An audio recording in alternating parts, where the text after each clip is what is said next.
শুরু হচ্ছে নতুন টি-20 ক্রিকেট টুর্নামেন্ট এনসিএল টি20 সব মিলিয়ে 8টি দল এই টুর্নামেন্টে অংশ নেবে। টুর্নামেন্ট চলবে 11 ডিসেম্বর থেকে 24 ডিসেম্বর পর্যন্ত। গ্রুপ পর্বের ম্যাচগুলো হবে সিলেটে, প্লে অফে আর ফাইনাল মিরপুরে। টি20তে বাংলাদেশ দলের ভালো না করার অনেক বড় কারণ বিপিএল বাদে 20 ওভারের আর কোনো টুর্নামেন্ট না খেলা।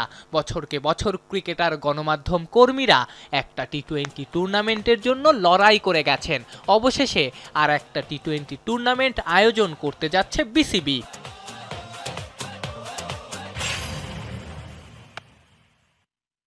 এনসিএল টি20 নামের এই টুর্নামেন্টে অংশ নেবে 8টা দল, 7টা বিভাগের সঙ্গে ঢাকা মেট্রো, অর্থাৎ লঙ্গার ভার্সনে যে দলগুলো খেলে তারাই থাকছে এই টুর্নামেন্টে। এরই মধ্যে ক্রিকেট বোর্ড দলগুলোর স্কোয়াডও ঘোষণা করে ফেলেছে। এই টুর্নামেন্ট দিয়েই ফিরছেন তামিম ইকবাল, খেলবেন নিজ বিভাগ চট্টগ্রামের হয়ে। টিভি প্রোডাকশনের সাথে প্রথমবারই হচ্ছে, যেখানে অংশ নেবে শুধুমাত্র স্থানীয় ক্রিকেটাররা। তাদের এই ফ্র্যাঞ্চাইজি টি20 টুর্নামেন্ট দিয়েও কিন্তু তাদের ক্রিকেটকে পপুলার করার জন্য সিলেট আন্তর্জাতিক স্টেডিয়ামে 2 মাঠে লিগ পর্যায়ের ম্যাচগুলো হবে, আর মিরপুরে হোম অফ ক্রিকেটে হবে ফাইনাল নকআউটের 4টা ম্যাচ। শুধু তামিম নন, খেলবেন রিয়াদ মুশিও, মাহমুদুল্লাহ রিয়াদের দল ঢাকা মেট্রো, মুশফিকুর রহিমের রাজশাহী। লঙ্গার ভার্সনে দল না পাওয়া সাব্বির রহমানও সুযোগ পেয়েছেন।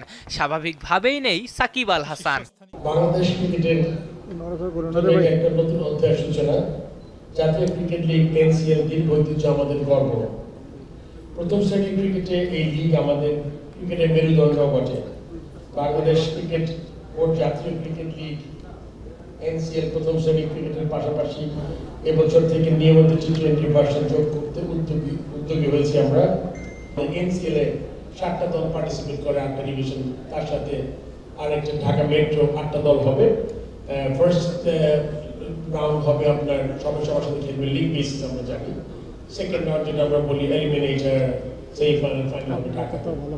11 থেকে 24 ডিসেম্বর পর্যন্ত এই টুর্নামেন্ট চলবে। গ্রুপ পর্বের ম্যাচগুলো হবে সিলেট ইন্টারন্যাশনাল ক্রিকেট স্টেডিয়ামে, প্লে অফের 3 ম্যাচ আর ফাইনাল হোম অফ ক্রিকেটে। আফনান পিয়াল, যমুনা স্পোর্টস, ঢাকা।